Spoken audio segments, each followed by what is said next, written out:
मतलब normal parents भी, लेकिन क्योंकि पेरेंट्स है, क्यों उनकी दुआएं बहुत, एक गुरु का आशीर्वाद और एक मात माता पिता का आशीर्वाद, ये बहुत सहज लिफ्ट का काम करती। कारण क्या है? निस्वार्थपन, चाहिए नहीं कुछ, करते ही हाथ आते हैं, करते ही रहते हैं। तो अंडरलाइन फॉर्मूला है कि जितना निस्वार्थ आत्माएं के दुआएं मिलेगी, वो दुआएं फास्ट आगे बढ़ाती, सहज कराती। परमात्मा हमारा कौन है? बाबा, भगवान, माता पिता, निस्वार्थ। पूरे कल्प में कभी कोई स्वार्थ, उनका आशीर्वाद कहाँ पहुंचा है? तो आज बाबा याद दिला रहे हैं, तो चलो बाबा के शब्दों में सुनते हैं। 9-10 मीठे बच्चे, जितना याद में रहेंगे, पवित्र बनेंगे, उतना पारलौकिक माता पिता की दुआएं मिलेगी। याद में रहेंगे और पवित्र बनेंगे, दुआएं मिलने से तुम सदा सुखी बन जाएंगे। अच्छा, प्रश्न है, बाप सभी बच्चों को कौन सी राय देकर कुकर्मों से बचाते हैं? कौन सी राय देकर कुकर्मों से बचाते हैं? हाँ, नहीं, श्रीमत कौन सी देते? श्रीमत मतलब राय, राय देते या ऑर्डर करते हैं? राय देते हैं, अच्छा, ऑर्डर नहीं करते। बाबा की पवित्र बनो, पवित्र बनो। पवित्र बनने की राय। हाँ, बुद्धि योग निकाल दो। चलो देखते हैं कौन कौन। सबकी राय राइट ही है, कभी न कभी बाबा ये राय दिया ही है। आज कौन सी राय दे रहे हैं, कौन किसको क्लिक होता है? बोलते जाओ, बोलते जाओ। ट्रस्टी बनकर, अच्छा, ट्रस्टी बनो, ट्रस्टी और बनो। थोड़ा सुख उसको। निस्वार्थ, निस्वार्थ होना। अच्छा, और नष्ट नष्ट मुआ बनकर। नष्ट हुआ, और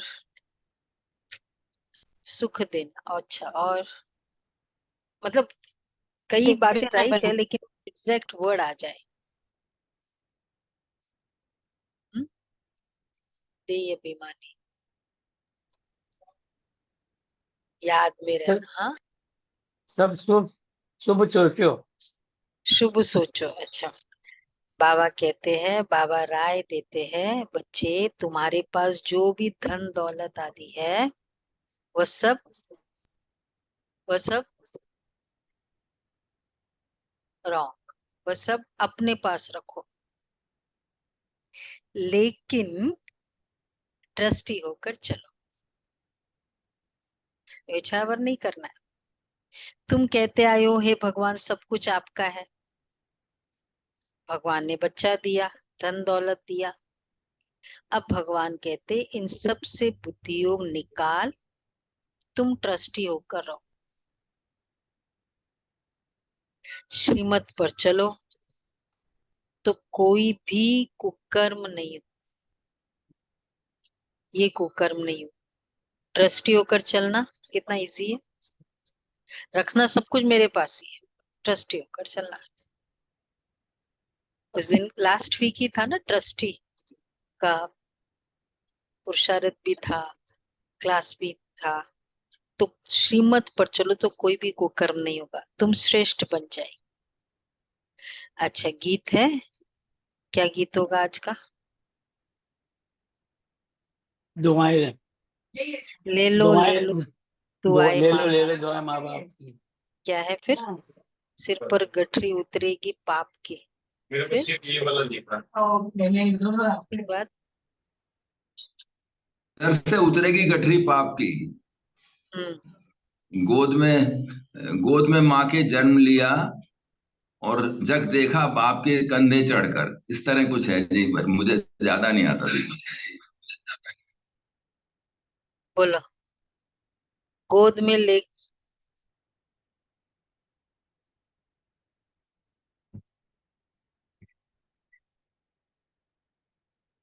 अच्छा।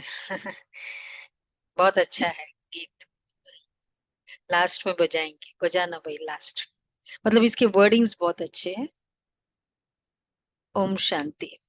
जो बच्चे कहते हैं हमारा मुख नहीं चलता, समझा नहीं सकते, उन्हें कोई कहते हैं ना, वही मैं समझा नहीं सकती, उन्हें सेंटर की ब्राह्मणियां कैसे सिखलाए, ये शिव बाबा समझाते हैं।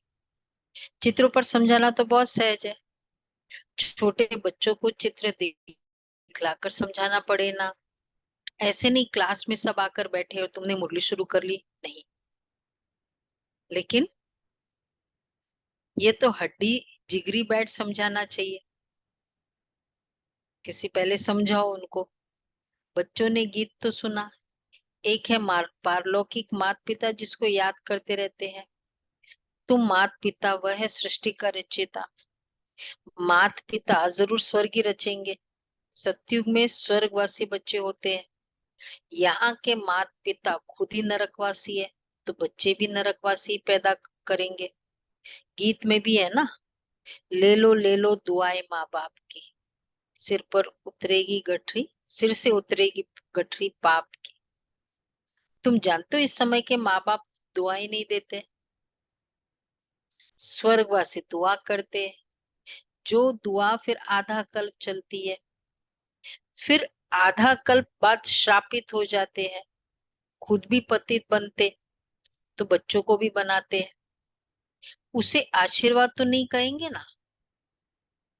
इसलिए बाबा कहते हैं अभी के माँ बाप आशीर्वाद नहीं दे सकते। सुना? क्यों? प्रणाम करते, आशीर्वाद देते, बाबा कहते नहीं, कोई आशीर्वाद नहीं।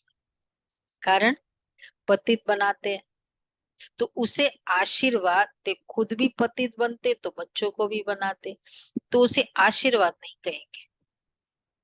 अगर पतित जो भी करना ही है फर्ज, लेकिन श्रीमत अकॉर्डिंग तो ठीक है।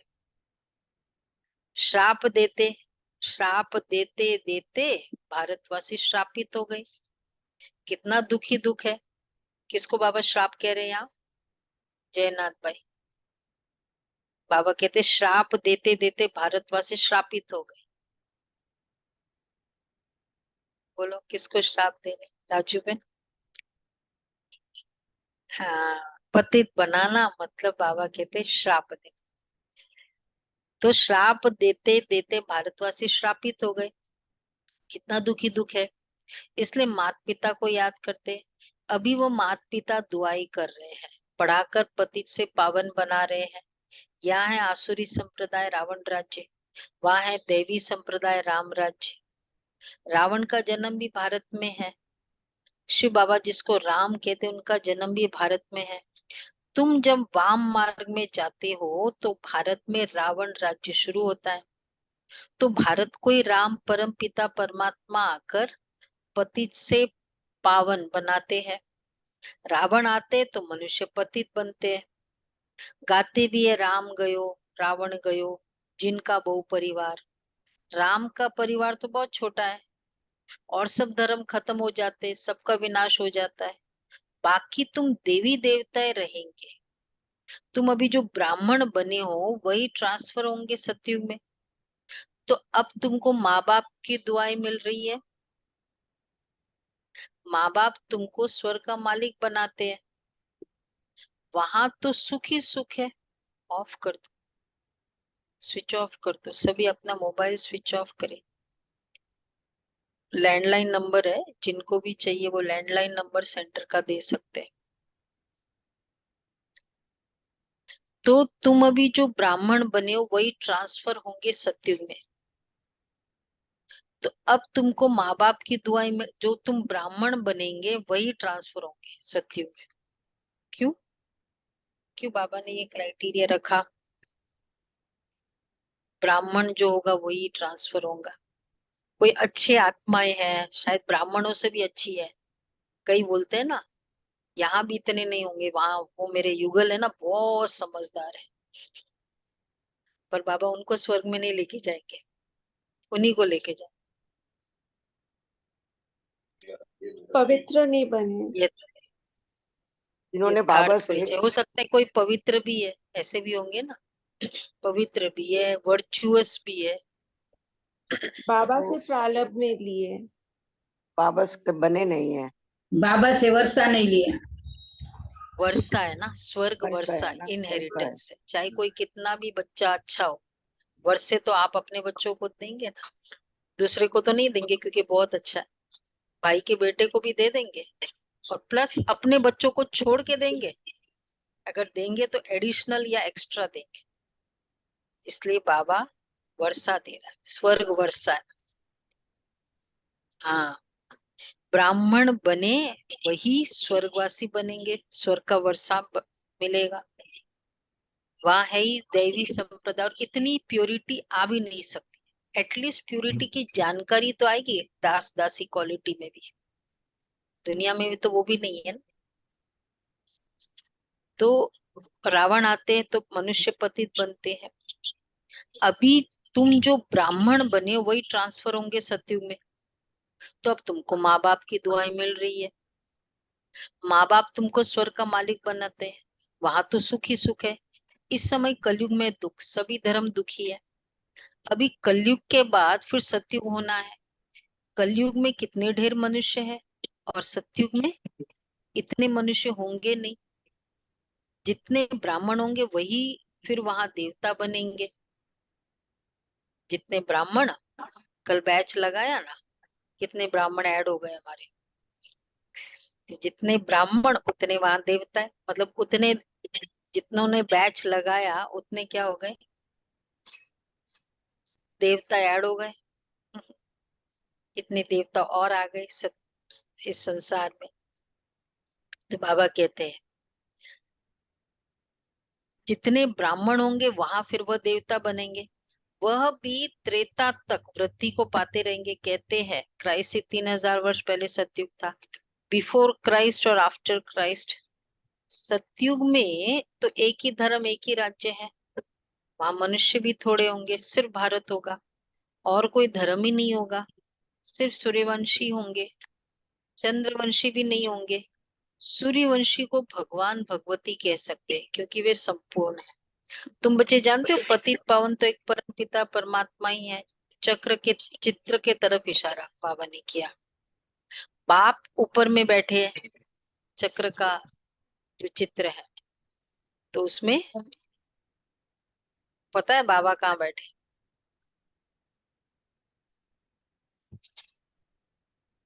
नहीं, चक्र वाला चित्र में बाबा कहाँ बैठे? संगम युग में टॉप में। बैठे संगम ना में बाबा। बैठे हैं। हाँ, तो संग बाबा बता रहे हैं देखो बाप ऊपर में बैठे, ये ब्रह्मा द्वारा स्थापना करा रहे हैं।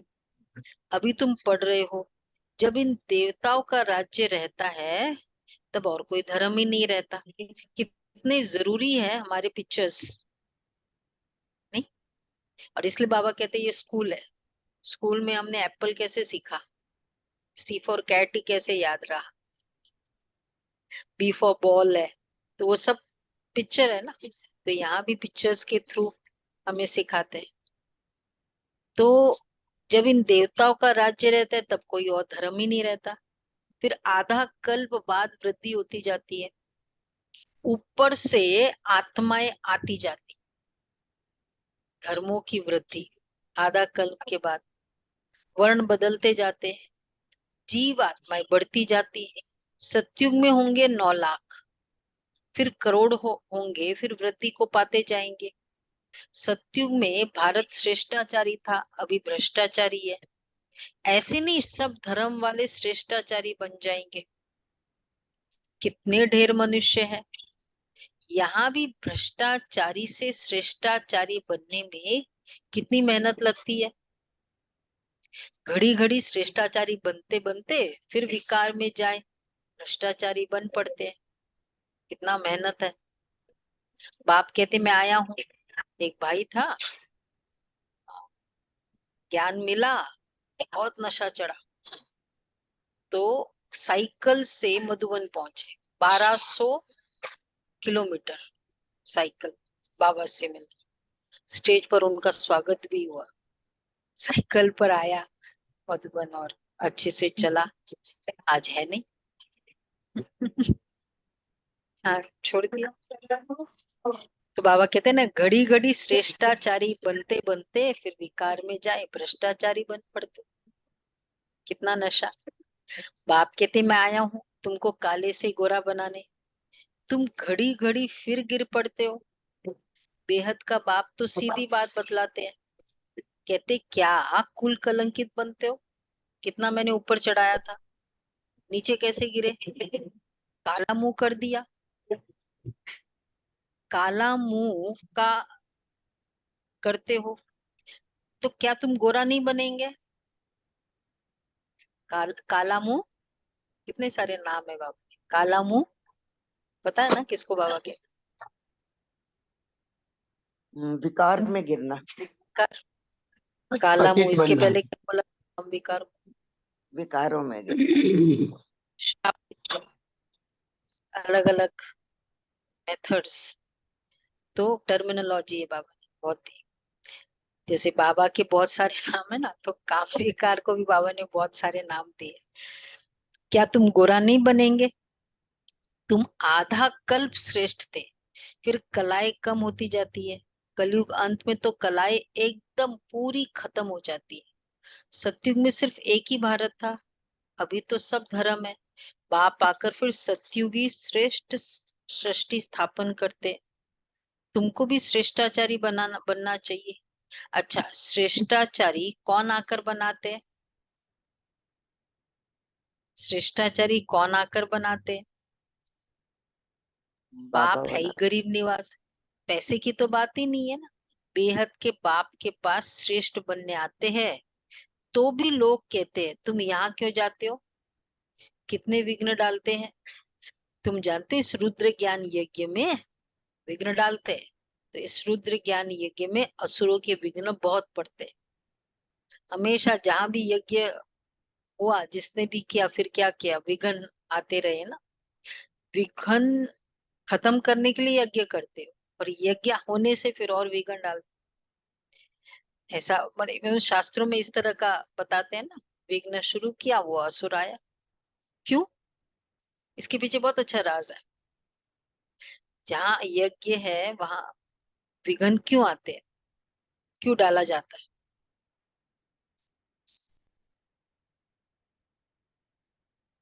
क्योंकि हाँ, क्योंकि यज्ञ अगर सक्सेसफुल हो गया तो बहुत से कार्य सिद्ध हो जाते हैं, जिस पर्पज से यज्ञ किया।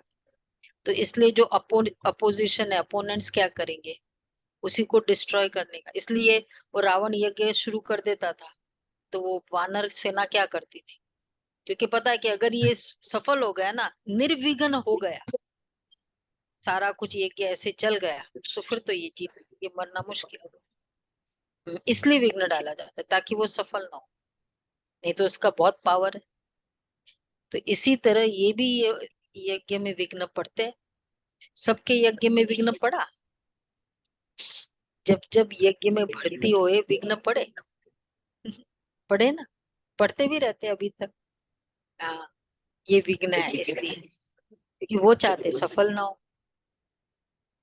तो तुम जानते हो इस रुद्र ज्ञान यज्ञ में असुरों के विघ्न बहुत पड़ते हैं, अबलाओं पर अत्याचार होते हैं। कोई फिर स्त्रियां भी बहुत तंग करती है, विकार के लिए शादी करते हैं।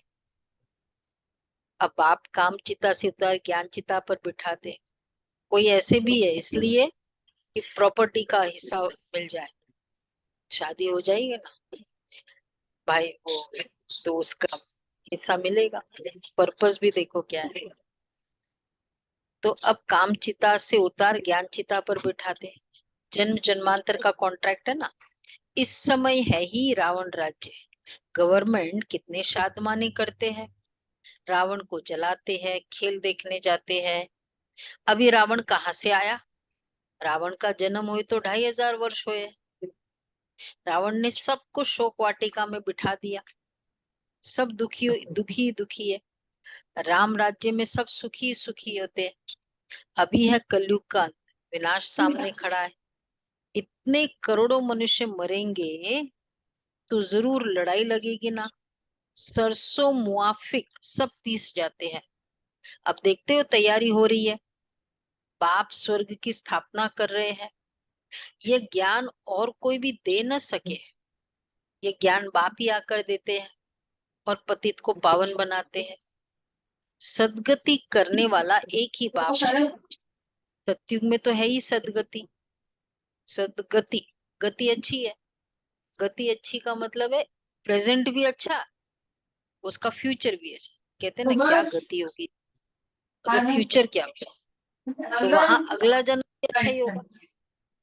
तो सतयुग में है सदगति, वहां गुरु की दरकार ही नहीं है, इसलिए गुरु की जरूरत ही नहीं है। अभी तुम इस नॉलेज से त्रिकालदर्शी बनते हो। सतयुग में लक्ष्मी नारायण में ये ज्ञान बिल्कुल नहीं होगा, तो फिर परंपरा से ये ज्ञान कहाँ से आया?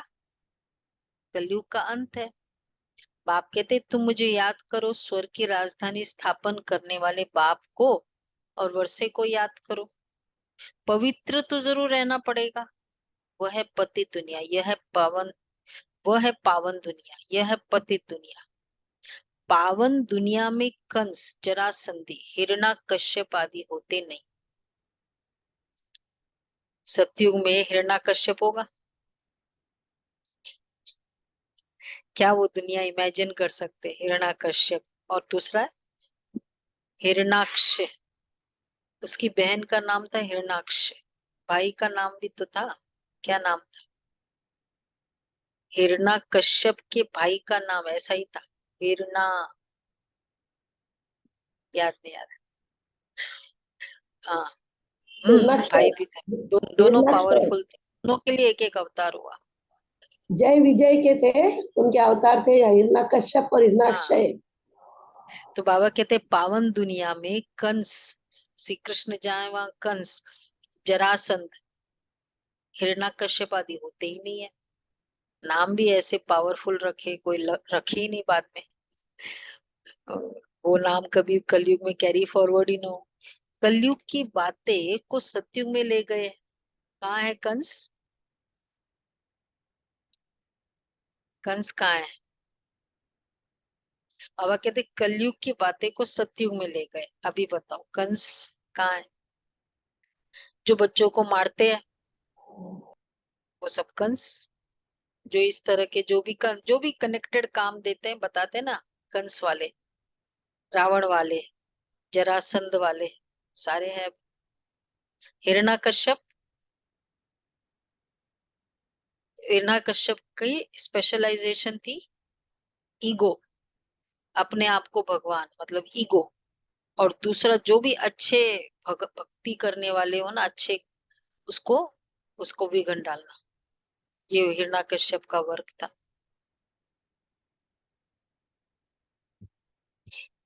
हाँ, ऐसा ही कुछ हिरण्याक्ष, और बहन हिरण्याक्ष कुछ है। हाँ, होलिका तो, हाँ उसकी, हाँ होलिका। बहन तो बहन होलिका होलिका। तो होलिका बाबा कहते हैं शिव बाबा आए हैं कलयुग में, तो आज शिव बाबा आए, कल श्री कृष्ण आएगा। तो शिव बाबा और श्री कृष्ण के पाठ को मिला दिया। बाबा क्लियर बताते, क्योंकि संगम युग और सतयुग बाजू बाजू में था। शिव भगवानुवाच उन द्वारा पढ़कर श्री कृष्ण की आत्मा ये पद पाती है। उन्होंने फिर भूल से गीता में श्री कृष्ण का नाम डाल दिया। यह भूल फिर भी होगी। मनुष्य भ्रष्टाचारी बने तब तो बाप आकर श्रेष्ठाचारी बनाए। श्रेष्ठाचारी 84 जन्म पूरे कर भ्रष्टाचारी बनते। इस चक्र पर समझाना तो बहुत सहज है, झाड़ में भी दिखाया हुआ है। नीचे तुम राज्यों की तपस्या कर रहे हो। कौन सा चित्र? नीचे तुम राज्यों की तपस्या कर रहे हो, ऊपर लक्ष्मी नारायण का राज्य खड़ा है, 7 डेज वाला है। तो वो है झाड़ का चित्र, झाड़ में दिखाया है। नीचे राज्यों की तपस्या कर रहे हो, ऊपर लक्ष्मी नारायण का राज्य खड़ा है। अभी तुम घर में बैठे हो, फाउंडेशन लग रहा है, तुम जानते हो फिर सूर्यवंशी कुल वैकुंठ में जाएंगे। राम राज्य को वैकुंठ नहीं कहा जाता। वैकुंठ, राम राज्य को वैकुंठ नहीं है। वैकुंठ किसके राज्य है? श्री कृष्ण के। हाँ, श्री कृष्ण के राज्य को वैकुंठ कहा जाता। सब अलग अलग है। वैसे राम राज्य है पर वैसे राम का राज्य नहीं है। श्री कृष्ण लक्ष्मी नारायण का राज्य। और वैकुंठ वैसे भी ना, भाई वैकुंठ पधारा बोलते हैं ना, जब जहाँ कोई शरीर भी छोड़ देता ना, भाई वैकुंठ गया। वैकुंठ स्वर्ग मतलब, एक्चुअली वैकुंठ मतलब जहाँ लक्ष्मी नारायण का राज्य है। हाँ, वैकुंठ मतलब ही ऊपर लक्ष्मी नारायण का राज्य या लक्ष्मी नारायण की दुनिया को वैकुंठ कहते हैं।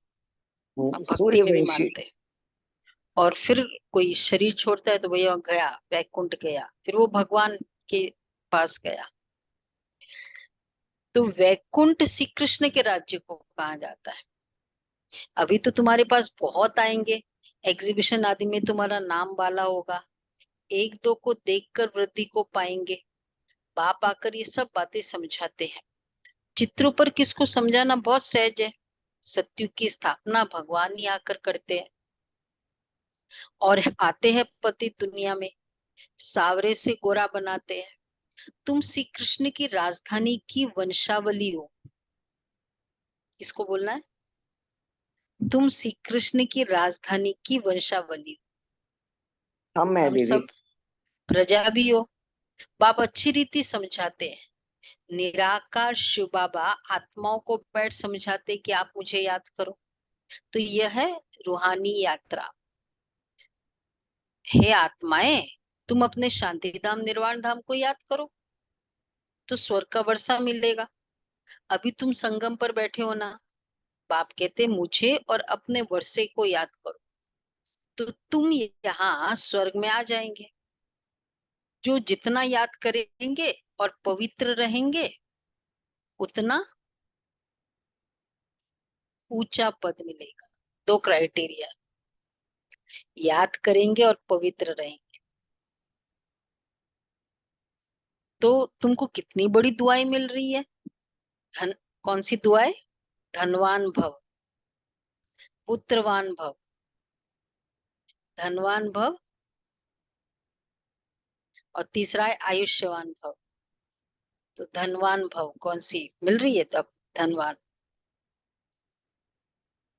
दो दो धन है, ज्ञान धन और दूसरा है संतुष्टता। दो को ऑलवेज धन की कैटेगरी में माना जाता है। तो ज्ञान धन बढ़ता जाता है, संतुष्टता का भी धन बढ़ता जाता है। पुत्रवान, पुत्रवान भव,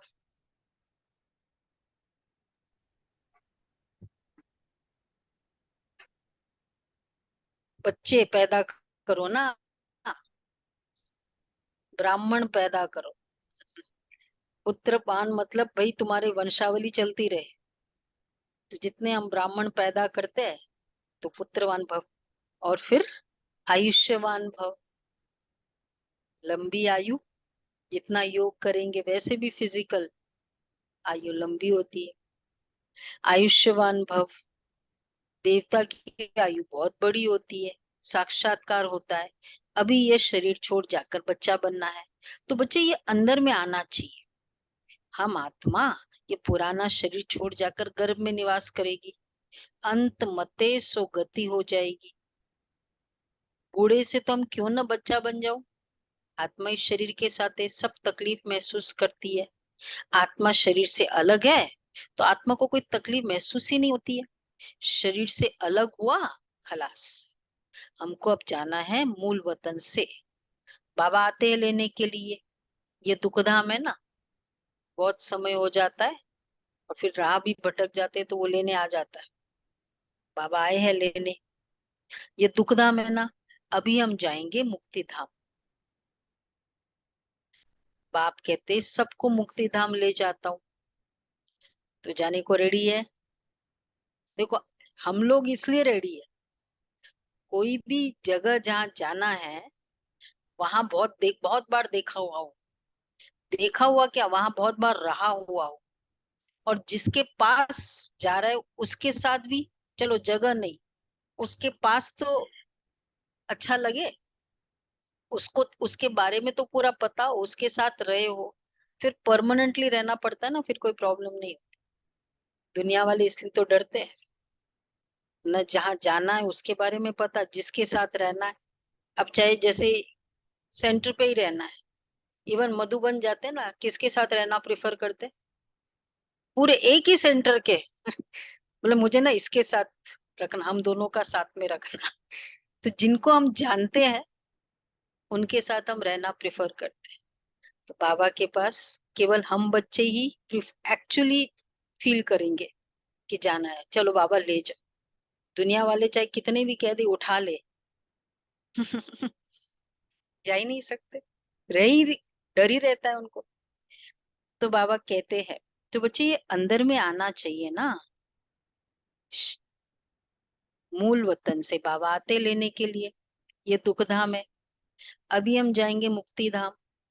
जो भी धर्म वाले हैं सबको मुक्ति धाम जाना है। ये वह पुरुषार्थ भी मुक्ति में जाने के लिए करते हैं। बाप कहते मुझे याद करो तो मेरे पास आ जाएंगे, बाबा को याद कर भोजन खाओ। तो 10-15 दिन का गैप हो जाता है ना, फिर बाबा याद दिलाते, उस दिन करते अच्छे से तो आज भी बाबा याद दिला रहे, बाबा को याद कर भोजन खाओ तो तुमको बहुत ताकत मिलेगी। पहले तो चार्ज किया हुआ और फिर खाते समय और चार्ज करो, इन केस अगर ऐसा नहीं भी हुआ तो और चार्ज करके खाते जाओ। अशरीरी, देखो एक तो ये, दूसरा अशरीरी होकर तुम पैदल आबू रोड तक चले जाओ तो ऊपर से नीचे कितना घंटा है? 45 मिनट्स तो ड्राइविंग का है, तो भी थकेंगे, थकावट नहीं होगी। ऐसा पॉसिबल है। वो है ना वो चित्र कि दादिया, वो बाबा ने एक बार दादियों को वो पेठा सिर पर रखा, वो चित्र पेठा सिर पर रखा हुआ, बोला नीचे से ऊपर तक जाओ। देखा है वो चित्र? कोई दिखाओ अगर है तो आप। देखा है ना वो चित्र, वो साकार का चित्र है। हाँ, हिस्ट्री हॉल का नहीं, हिस्ट्री हॉल में नहीं, अच्छा वैसे है, वो बहुत फेमस चित्र है। तो है क्या चित्र? नहीं है? हाँ दिखाना अगर मिले तो, वो चित्र बहुत फेमस है। तो बाबा ने दादियों को हार्ड किया, स्ट्रॉन्ग किया, ऐसे कोमल कोमल नहीं, डर जाओ नहीं, नाजुक हो, करो, ये कार्य करो, क्यों नहीं उठा पाते, जितनी शक्ति उतना तो यूज करो। तो ऐसे ही करते थे, तो समझते थे। क्यों बाबा कहते हैं अशरीरी होकर तुम पैदल आबू रोड तक चले जाओ, कभी तुमको कुछ भी थकावट नहीं होगी। कई है ऐसे रनिंग करते हैं ना, स्वमान में रन करते हैं, है ना ऐसे, तो वो कहते हैं कि बिल्कुल शक्तिशाली की फीलिंग होती, चाहे कितना भी रन करो। तो फाइनली थकावट संकल्पों का है, ageing is in the mind. तो बाबा इसलिए कहते हैं कभी तुमको कुछ भी थकावट नहीं होगी। बाबा शुरू में ये प्रैक्टिस कराते थे, समझते थे हम आत्मा है, बहुत हल्के होकर पैदल चले जाते थे, कुछ भी थकावट नहीं होती थी। शरीर बिगड़, तुम आत्मा तो सेकंड में बाबा के पास पहुंच सकती हो। वहां यहाँ एक शरीर छोड़ सेकंड में जाकर लंदन में जाकर जन्म लेते हो। आत्मा जैसी तीखी और कोई चीज होती नहीं। तो अब बाप कहते हैं बच्चे हम तुमको लेने के लिए आए हैं, अब मुझ बाप को याद करो, चलोगे ना? मैं लेने के लिए आया हूँ, रेडी? अभी तुमको प्रैक्टिकल में बेहद के पारलौकिक बाप की दुआएं मिल रही है। वैसे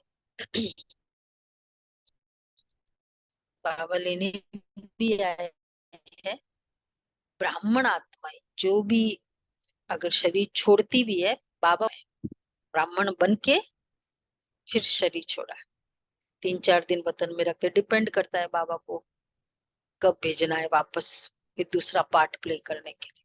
तो हमारा कंफर्म्ड है, डर नहीं है ना, वतन से भी तो डर नहीं है, परमधाम से भी नहीं, वतन वतन में तो मौज ही है, चलता फिरता फरिश्ता। तो यहाँ एक शरीर छोड़, तो शरीर बिगड़। हाँ, तो अब बाप कहते बच्चे हम तुमको लेने के लिए आए हैं, अब मुझे बाप को याद करो। अभी तुमको प्रैक्टिकल में बेहद के पारलौकिक बाप की दुआएं मिल रही है। बाप बच्चों को श्रेष्ठ से श्रेष्ठ मत दे रहे हैं, धन दौलत आदि सब तुम अपने पास रखो, सिर्फ ट्रस्टी होकर समझो। अच्छा, ज्वेलरी है सामने, क्या सोचे? बाबा कहते अपने पास रखो, जहाँ यूज करना है भले यूज करो, लेकिन ट्रस्टी बनो। बाबा की है, मैं यूज कर रही हूँ, प्योरली बाबा की है, उसको बाबा के पर्पस से यूज करें। ट्रस्टी का मीनिंग इजी भी बहुत है, लेकिन फुल ट्रस्टी। तो ट्रस्टी होकर चलो। तुम कहते भी हो हे भगवान सब कुछ आपका है। अच्छा, भगवान ने बच्चा दिया, तो एक है धन का ट्रस्टी, दूसरा है ट्रस्टी संबंधों का ट्रस्टी। बच्चे भी उसके हैं, मुझे सिर्फ संभालना है, मुझे मेरा रोल केयर टेकर का रोल। तो पेरेंट्स से बेराली का बन बोलो, केयर टेकर, जितना केयर टेकर कर सकते करेंगे बेस्ट, तो इसको कहेंगे ट्रस्टी। अच्छा, फिर भगवान आकर, भगवान ने बच्चा दिया, भगवान ने ये धन दौलत दिया। अच्छा, फिर भगवान आकर कहते इन सबको बुद्धि योग, इन सब से बुद्धि योग निकाल, तुम ट्रस्टी होकर चलो, श्रीमत पर चलो, तो बाप को मालूम पड़ेगा तुम कोई कुकर्म तो नहीं करते हो। श्रीमत पर चलने से ही तुम श्रेष्ठ बनेंगे, आसुरी मत पर चलने से तुम भ्रष्ट बनेंगे। आधा कल तुमको भ्रष्ट बनने में लगा है, 16 कला से फिर 14 कला बनते हो, फिर धीरे धीरे कलाएं कम होती जाती है, तो इसमें टाइम लगता है ना। अच्छा, मीठे मीठे सिक्के लदे बच्चों प्रति माता पिता बाप दादा का याद प्यार, गुड मॉर्निंग। रुहानी बाप की रूहानी बच्चों को नमस्ते। सब रूहानी बच्चों की रूहानी माता बाप दादा को याद प्यार, गुड मॉर्निंग और नमस्ते। अच्छा जय जी, बाबा शुक्रिया। देखा? हाँ, ये क्या नीचे पानी है? तो इसलिए ऐसे, हम हाँ लड़ाई इसे लड़ी। देखो, पेठा है एक एक क्यों, इसमें सामान भी नहीं, पेठा देखो, पेठा है। हाँ, ये प्रकाशमणि दादी, ये देखो हाथ में पेठा, देखो प्रकाशमणि दादी के हाथ में पेठा नीचे, दो तो पेठे दिख ही रहे हैं, फिर वो और भी कुछ होगा उसके साथ साथ। हाँ, दीदी मैंने सुना था एक सबको बहन लेके बेहोश हो गई, नीचे से बाबा ऊपर ने तक उसको बनाकर ऊपर रखी। सारा। ये हल भी चलाते थे बाबा का। इसके पहले वाला भी चित्र भी अच्छा है, निर्मल शांता दादी और पुष्प शांता दादी, ये हल चलाने वाली पुष्प शांता दादी। इसके बाद कितने सारे ऐसे पिक्चर, दादी फोटो निकलवा दीदी, लिया सब अच्छे से प्यार से। हाँ, एक अच्छा जी, बहन ना बेहोश हो गई तो और बाबा ने उसकी चलते गद्दी फिरते बनाकर सिर पर रख ली थी। अशरीरी बनने का अभ्यास करना है। भोजन एक बाप की याद में खाना है,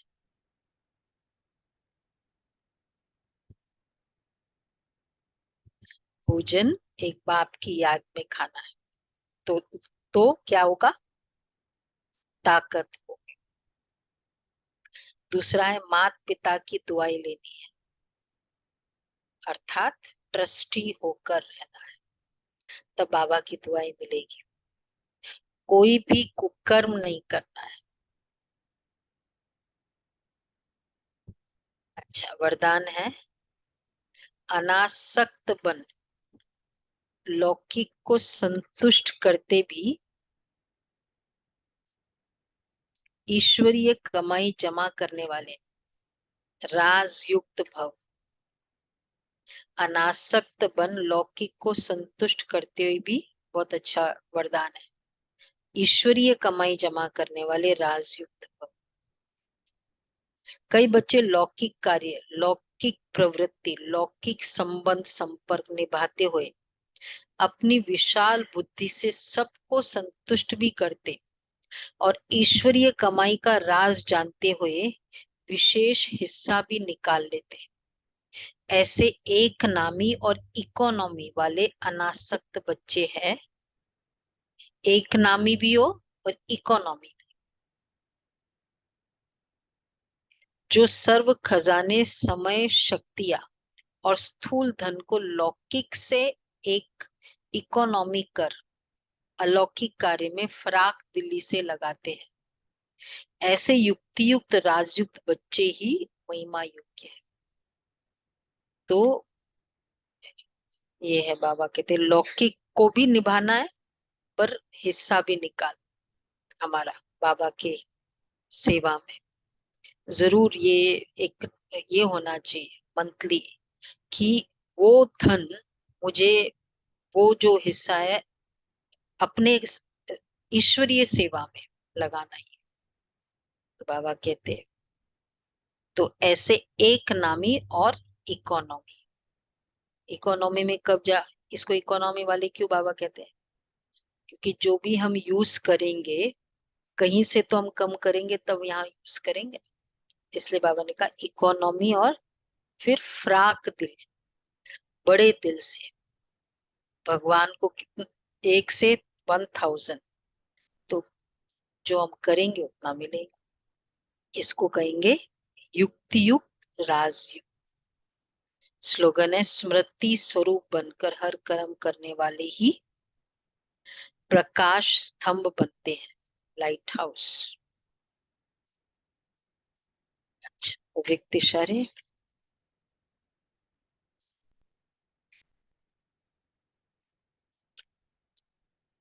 सेवेंथ और 8th है ना, आज 9th है ना, 8th और 9th। ब्रह्मा बाप ने संपूर्ण बनने के लिए अपने सर्व खजाने आदि से अंतिम दिन तक सफल किए। इसका प्रत्यक्ष प्रमाण देखा, संपूर्ण फरिश्ता बन गया। तो लक्ष्य रखो, मुझे बाप समान संपन्न और संपूर्ण बनना ही है। कुछ भी पुरुषार्थ करना पड़े, लेकिन निश्चित है कि बाप समान बनना ही है। 9th है ब्रह्मा बाप संपूर्ण कैसे बने, उनकी क्या विशेषता रही, संपूर्णता का विशेष आधार क्या रहा। ब्रह्मा बाप ने अपना हर समय सफल किया, श्वास श्वास, सेकंड सेकंड सफल किया। तो बाप समान बनने के लिए लक्ष्य रखो कि सफल करना है और सफलता मूर्त बनना है। हर चीज सफल किया, एक एक सेकंड बाबा ने वेस्ट नहीं किया। अच्छा,